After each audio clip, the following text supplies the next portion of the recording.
श्री शिवाय नमस्तुभ्यम। हर हर महादेव। दोस्तों, आप सभी लोग जानते हैं कि 4 अक्टूबर 2024 यानी शुक्रवार को पड़ रही हैं आश्विन महीने की द्वितीय तिथि, और इस दिन नवरात्रि का दूसरा दिन भी पड़ रहा है। और दोस्तों, ये वो द्वितीय तिथि है जो आश्विन महीने में पड़ने वाली सबसे बड़ी तिथि है, क्योंकि यह नवरात्रि के दिनों में पड़ रही है, जो बहुत ही खास है। क्योंकि अगर हम नवरात्रि के दिनों में कोई भी उपाय करते हैं तो हमें महादेव के साथ मैं माता रानी की कृपा भी प्राप्त होती है। और दोस्तों, इस शुक्रवार नवरात्रि के दिन आपको ये उपाय अवश्य ही करना चाहिए। और दोस्तों, आप सभी लोग जानते हो, शुक्रवार का अगर सबसे बड़ा कोई उपाय है तो वो एक चुटकी काले तिल वाला उपाय है। तो दोस्तों, इस शुक्रवार के दिन आप लोगों को इस एक चुटकी काले तिल वाले उपाय को जरूर करना है। बहुत सारे लोग होंगे जिन लोगों ने इस उपाय को ना किया हो, मतलब पूरा साल निकल गया, उन्होंने किसी भी दिन इस एक चुटकी काले तिल वाले उपाय को ना किया हो। पर दोस्तों, आपके पास एक आखिरी मौका बचा हुआ है, जो कि 4 अक्टूबर के दिन है। तो इस दिन आप लोगों को इस वाले उपाय को जरूर कर लेना है। भले ही आपने पूरे साल भर इस उपाय को ना किया हो, पर अगर आपने इस आश्विन महीने की द्वितीय तिथि के दिन अगर इस वाले उपाय को कर लिया तो आपको इस उपाय को करने का वो फल मिलेगा जिसकी आपने कभी कल्पना भी नहीं करी होगी। इसीलिए आप लोग इस वाले उपाय को एक बार जरूर कर लेना, ताकि आप लोगों के हाथ से यह मौका ना जा सके और आपको इस उपाय को करने का फल मिल सके। दोस्तों, यह उपाय पंडित जी ने अपनी अभी की ही शिव महापुराण की कथा में बताया है, जिस उपाय को आज हम आपको बहुत अच्छे से समझाने वाले हैं। इस वीडियो को देखने के बाद इस उपाय को समझने के लिए आपको कोई और वीडियो को देखने की जरूरत नहीं पड़ेगी। तो चलिए दोस्तों, उपाय को शुरू करते हैं। देखिए, ये इस आश्विन महीने के शुक्रवार नवरात्रि के दिन यह इतना खास होता है, इतना महत्वपूर्ण होता है, देखा गया है कभी कभी बड़े बड़े पूजा पाठ अनुष्ठान से जो मनोकामना पूर्ण नहीं होते, वो नवरात्रि महीने के दिन एक छोटे से उपाय करने से ही आपकी मनोकामना पूर्ण हो जाती है। और बहुत सारे लोगों ने इस उपाय को किया भी है और उनको इस उपाय को करने का फल भी जरूर मिला है। अगर आप लोग भी इस उपाय को करना चाहते हैं तो आप इस उपाय को पहले अच्छे से समझ लेना, सुन लेना, उसके बाद करना। आपको इस उपाय का फल जरूर मिलेगा। और इस उपाय को कर लेने से आपके घर में चाहे किसी भी प्रकार की दुख और समस्या क्यों ना चल रही हो, आपको उसका कारण भी नहीं पता है कि भाई यह समस्या किस कारण से चल रही है। उसका कुछ भी कारण हो सकता है, जैसे पितृदोष हो सकता है या किसी भी तरह का मंगल दोष भी हो सकता है। तो इस दिन आप लोगों को यह वाला उपाय कर लेना है। यह एक ऐसा उपाय है जिस उपाय को अगर किसी विशेष दिन पर किया जाए तो भाई उस विशेष दिन का जो है वह तो हमें मिलता ही मिलता है। पर हमने उस दिन पर इस एक चुटकी काले तिल वाले उपाय को किया है तो हमें उससे भी बड़ा फल मिलता है, और फल बहुत जल्दी मिलता है, क्योंकि आप इस उपाय को बहुत ही बड़े और विशेष दिन पर कर रहे हो। तो चलिए अब उपाय के बारे में बात करते हैं, लेकिन उससे पहले आप लोगों को यह जानना आवश्यक है कि आखिर यह उपाय किस समय करना है, किसको करना है और कैसे करना है। तो चलिए हम आगे आपको वीडियो में एक एक करके बता देते हैं। लेकिन उससे पहले अगर आप लोग हमारे चैनल पर नए हैं तो हमारे चैनल को सब्सक्राइब कर लेना, और इस वीडियो को लाइक करके कमेंट बॉक्स में श्री शिवाय नमस्तुभ्यम ओम नम शिवाय जरूर टाइप कर देना। तो दोस्तों, इस एक चुटकी काले तिल वाले उपाय को हमें इस शुक्रवार नवरात्रि के दिन कैसे करना है, किसको करना है, किस समय करना है और कहां पर करना है, ये सारे सवालों के जवाब आपको इस वीडियो में मिल जाएंगे। और जो ये वीडियो देखेगा भाई, उसको काले तिल वाला उपाय जरूर करना चाहिए, क्योंकि इस दिन एक काले तिल का भी बहुत ही बड़ा और विशेष महत्व होता है। और जब बात आ जाए एक चुटकी काले तिल की, तो ये सोने पे सुहागा वाली बात हो जाती है, और ये एक बहुत ही बड़ा उपाय हो जाता है इस शुक्रवार नवरात्रि का। तो अब दोस्तों, इस काले वाले तिल उपाय को आखिर करना किसको है, सबसे पहले हम लोग वो बात जान लेते हैं। तो देखो, घर की जो बड़ी माताएं बहनें होती हैं, उन माताओं बहनों में से कोई भी एक बड़ी माता बहन इस वाले उपाय को कर सकती है। और दोस्तों, अगर आप चाहें तो अपने घर में से सभी सदस्यों को भी इस उपाय को करवा सकते हैं। अगर किसी व्यक्ति की खुद की कोई मनोकामना है, खुद की कोई दुख और परेशानी है जो कि वह अपने लिए ही करना चाहता है इस वाले उपाय को, तो वह खुद अपने लिए भी कर सकता है। बाकी अगर कोई घर में से ऐसा है जो कि अपने पूरे घर परिवार की सुख और शांति के लिए ये वाला उपाय करना चाहता है, तो भाई वह भी कर सकता है, उसमें भी कोई दिक्कत वाली बात नहीं है। कहने का मतलब यह है कि इस उपाय को हर एक सदस्य भी कर सकता है और पूरे घर परिवार के सदस्य के लिए घर की बड़ी माताओं बहनों में से कोई एक माता बहन भी कर सकती है। माताएं बहनें अगर घर में उपस्थित न हो या वो यह वाला उपाय न कर पा रही हो तो फिर घर का कोई बड़ा सदस्य भी इस काले तिल वाले उपाय को कर सकता है, चाहे फिर वह पुरुष ही क्यों ना हो, उसमें कोई भी दिक्कत वाली बात नहीं है। अब दोस्तों, इस एक चुटकी काले तिल वाले उपाय को हमें करना कहां पर है? इसे हमें तुलसी के क्यारे के पास में जाकर करना है। बहुत सारे लोग प्रश्न करते हैं, हर एक उपाय को करते समय क्या हम इस उपाय को घर पर या मंदिर में कर सकते हैं? देखो, तो इस वाले उपाय को आप घर ही करोगे तो अच्छा रहेगा। अगर घर पर तुलसी का पौधा नहीं है तो शिव मंदिर में उपाय को करोगे तो भी अच्छा होगा इस वाले उपाय को। उसके बाद में दोस्तों जो अगला प्रश्न निकल कर आता है वो यह आता है इस उपाय को लेकर कि आखिर इस उपाय को हमें किस समय करना है, सुबह के समय करना है कि शाम के समय करना है? तो देखो, इस वाले उपाय को आप लोग सुबह के समय भी कर सकते हो और शाम के समय प्रदोष काल में भी कर सकते हो। अब अगर आप पूछो कि भाई सबसे उत्तम समय कौन सा रहेगा इस एक चुटकी काले तिल वाले उपाय को करने का, तो हम आपसे बस यही कहेंगे कि इस उपाय को आप शाम के समय करेंगे तो ज्यादा बेहतर होगा। बाकी अगर सुबह के समय भी करेंगे तो भी अच्छा होगा, उसमें कोई भी दिक्कत वाली बात नहीं है। तो अब दोस्तों जो अगली सबसे बड़ी और महत्वपूर्ण बात आती है वो यह आती है कि सुबह अगर हम उपाय को करेंगे तो हमें कितने बजे से लेकर कितने बजे तक के बीच में करना है, और शाम के समय प्रदोष काल में करेंगे तो हमें कितने बजे से लेकर कितने बजे के बीच में करना है। तो देखो, सुबह जितनी जल्दी हो सके आप उपाय को करने की कोशिश करना। बाकी अगर किसी कारणवश लेट भी हो जाओ, थोड़ी देर भी हो जाए तो 10 या 11 बजे तक भी आप उपाय कर लेना, पर 12 बजे से ज्यादा देरी ना हो, ठीक है? इस बात का ध्यान रखना। उसके बाद में दोस्तों अगर शाम के समय प्रदोष काल की बात करें, प्रदोष काल का जो समय होता है वो शाम के 6 बजे से शुरू हो जाता है। मतलब शाम के 6 बजे से लेकर 7 बजे के बीच का जो समय होता है यह समय प्रदोष काल का समय होता है। पर अभी जो मौसम चल रहा है इस मौसम में जो है शाम बहुत देरी से होती है, तो आप इस उपाय को 7 या 8 बजे के बीच में भी कर सकते हो।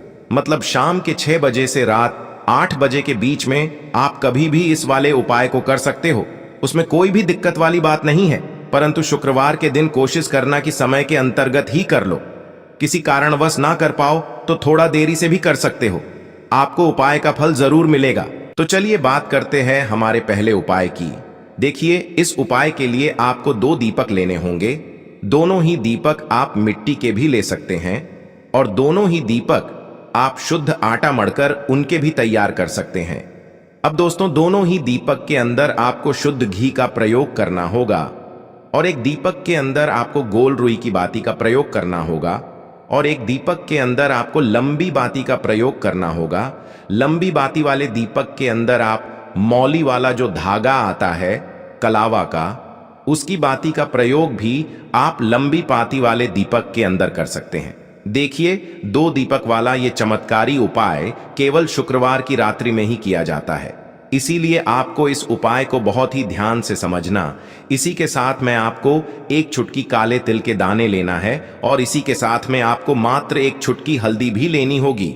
अब दोस्तों ये सभी सामग्री लेकर के आपको रात्रि के समय पहुंच जाना है अपने घर में, जहां कहीं भी तुलसी जी का पौधा, तुलसी माता का निवास स्थान है, वहां पर देखिए दोस्तों, सबसे पहले तो आपके पास जो एक गोल बाती का दीपक, उसे आपको तुलसी जी के वहां पर प्रज्वलित करना है। दीपक को प्रज्वलित करते समय आपको ओम नमो भगवते वासुदेवाय इस मंत्र का 11 बार जाप कर लेना है। अब देखिए दोस्तों, आप जो एक चुटकी काले तिल के दाने लेकर के आए हैं उन्हें आपको अपने सीधे हाथ में रखना है और जो आपने गोल बाती वाला दीपक प्रज्वलित किया है माता तुलसी जी के वहां पर, उसके ऊपर से आपको इन एक चुटकी काले तिल को गड्ढी की दिशा में घुमाना है। आपको अपना नाम और अपनी गोत्र को बोल देना है और फिर आपको इन काले तिल को उससे जलते हुए दीपक के अंदर डाल देने हैं। देखिए, काले तिल भगवान विष्णु के पसीने से उत्पन्न हुए हैं और जब भी हम यह दीपक नवमी की रात्रि में प्रज्वलित करते हैं तो इससे हमें हमारे कर्ज में राहत मिलती है, हमारे जीवन में धन प्राप्ति के नए नए मार्ग खुलते हैं। हमारा अगर कोई भी कार्य रुका हुआ है तो वह भी परिपूर्ण होता है। देखिए, गोल बाती का जो दीपक है, विशेषकर हम माता तुलसी के वहां पर भगवान विष्णु और माता लक्ष्मी के निमित्त प्रज्वलित कर रहे हैं। इस प्रकार से आपको ये दीपक प्रज्वलित कर देना है। अब जो आपके पास लंबी बाती का दीपक है, एक छुटकी हल्दी है, तो इससे आपको लेकर के पहुंचना है अपने घर के मंदिर में। आपके घर के मंदिर में माता लक्ष्मी की जो भी प्रतिमा ही मूर्ति है, उनके सामने सबसे पहले तो आपको ये लंबी बाती का दीपक रखना है। फिर आपको दीपक को प्रज्वलित कर देना है। दीपक को प्रज्वलित करते समय आपको ओम महालक्ष्मी नमः इस मंत्र का जाप करते रहना है। अब दोस्तों, आपके पास जो एक छुटकी हल्दी है, उसे आपको अपने सीधे हाथ में रखना है और इस एक छुटकी हल्दी को आपको उस दीपक के ऊपर से 11 बार घड्डी की दिशा में घुमाना है और आपको ओम महालक्ष्मी नमः मंत्र का जाप करते रहना है। और इस एक छुटकी हल्दी को आपको उसे दीपक के अंदर डाल देना है। देखिए, एक छुटकी हल्दी वाला जो दीपक है, आपके जीवन से दुर्भाग्य को समाप्त करता है, माता लक्ष्मी की आपको कृपा प्राप्त करवाएगा, धन प्राप्ति के आपके जीवन में नए नए मार्ग बनाएगा। देखो, अगला उपाय है, वो भी बहुत ज्यादा खास है। तीनों उपाय को आप जरूर सुनना, क्योंकि जो आपको अच्छा लगे वो उपाय आप कर सकते हैं। देखिए, इस उपाय के लिए आपको 2 हरी इलायची लेनी होगी। हरी इलायची आपको साबुत लेनी है, खंडित नहीं होनी चाहिए। और इसी के साथ में आपको मात्र थोड़ा शहद लेना है। शहद आपको मात्र आधा चम्मच या फिर उससे भी कम ले लेना है। और इसी के साथ में आपको एक दीपक ले लेना है। दीपक आप चाहे तो मिट्टी का भी ले सकते हैं और आप चाहे तो शुद्ध आटा मढ़कर उसका दीपक भी आप तैयार कर सकते हैं। इस दीपक के अंदर आपको मौली का जो धागा आता है, कलावा का, उसकी बाती का प्रयोग करना होगा। यानी कि इस दीपक के अंदर आपको लाल रंग की बाती का प्रयोग करना होगा और इस दीपक के अंदर आपको शुद्ध घी का प्रयोग करना होगा। अब ये सारी सामग्री लेकर के आपको अपने घर में जो भी मंदिर है वहां पर पहुंच जाना है और आपको माता लक्ष्मी के किसी भी स्वरूप के सामने बैठ जाना है। अगर माता लक्ष्मी की फोटो है, माता लक्ष्मी की प्रतिमा है, तो उनके सामने आपको बैठ जाना है। अगर माता पार्वती की प्रतिमा है तो उनके सामने आपको बैठ जाना है। यानी कि किसी भी माता के स्वरूप के सामने आपको बैठ जाना है।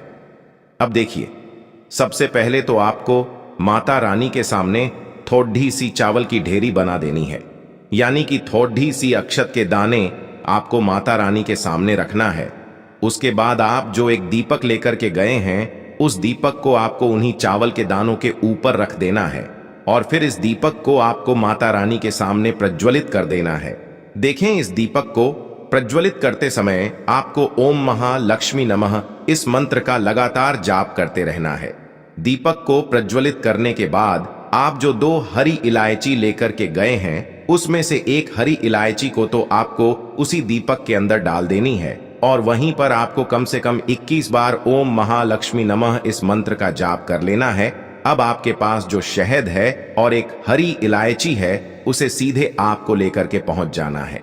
भगवान शिव के मंदिर में पूज्य गुरु जी ने बताया है कि यह उपाय आपको सिर्फ और सिर्फ शाम के समय ही करना होगा। शाम को जब भी सूर्यास्त का समय होता है, तो उस समय आपको यह उपाय करना है। लेकिन सबसे पहले तो आपके पास जो एक हरी इलायची है, उसे आपको उस शहद के अंदर अच्छे से डुबो देना है। यानी कि शहद का लेपन उसे हरी इलायची के ऊपर चारों तरफ आपको कर देना है। अब यह जो शहद से युक्त हरी इलायची है, इससे आपको भगवान शिव के शिवलिंग पर अर्पित कर देनी है और आपको वो श्री शिवाय नमस्तुभ्यम इस मंत्र का लगातार जाप करते रहना है। फिर इसके बाद आपको एक लोटा जल भी अपने साथ लेकर के जाना। तो यह एक लोटा जल भी आपको धीरे धीरे शिवलिंग पर समर्पित कर देना है और आपको श्री शिवाय नमस्तुभ्यम इस मंत्र का जाप करते रहना है। फिर इसके बाद आपको अपने घर आ जाना है। इस प्रकार से आपको ये उपाय कर लेना है। तो चलिए दोस्तों, जान लेते हैं गुरुजी द्वारा बताए गए दूसरे उपाय के बारे में। देखिए, इस उपाय के लिए आपको लेना है 11 चावल के दाने। गुरुजी ने कहा है, चावल के दाने खंडित नहीं लेने हैं, बिल्कुल साबुत होने चाहिए। उसके साथ में आपको लेना है एक बेलपत्र। बेलपत्र का भी एक नियम है, अगर आपके पास बेलपत्र नहीं है तो आप शिवलिंग से उठाकर उसको पुनः शुद्ध जल से धोकर इस्तेमाल कर सकते हैं। इस प्रकार आपको बेलपत्र लेना है इसके बाद आपको एक लोटा जल लेना है। अब ये सब सामग्री लेकर आपको जाना है महादेव के मंदिर में। देखो, अब आपको उत्तर साइड में खड़े हो जाना है और सबसे पहले आपको एक बेलपत्र अपने हाथ पर और 11 चावल दाने रखकर शिवलिंग के ऊपर अपना नाम और गोत्र बोलते हुए समर्पित कर देना है और ओम नमः शिवाय श्री शिवाय नमस्तुभ्यं का लगातार जाप करना है। अब आपको जो एक लोटा जल साथ में लेकर आए थे उसे धीरे धीरे बेलपत्र और चावल दाने के ठीक ऊपर आपको समर्पित करते जाना है और शिव पुराण के मूल मंत्र श्री शिवाय नमस्तुभ्यं का 11 बार जाप करना है और अपनी मनोकामना बोलते जाना है। देखो, बस छोटा सा उपाय करना है, देखना एक दिन आपके सब काम बनने लग जाएंगे। गुरुजी का बहुत ही विशेष उपाय है। चलते हैं तीसरे उपाय की तरफ। देखिए, इस उपाय के लिए आपको एक तांबे के पात्र के अंदर सबसे पहले अपने घर से शुद्ध जल लेना है। फिर इसी के साथ में आपको मात्र थोड़ा सा शहद लेना होगा।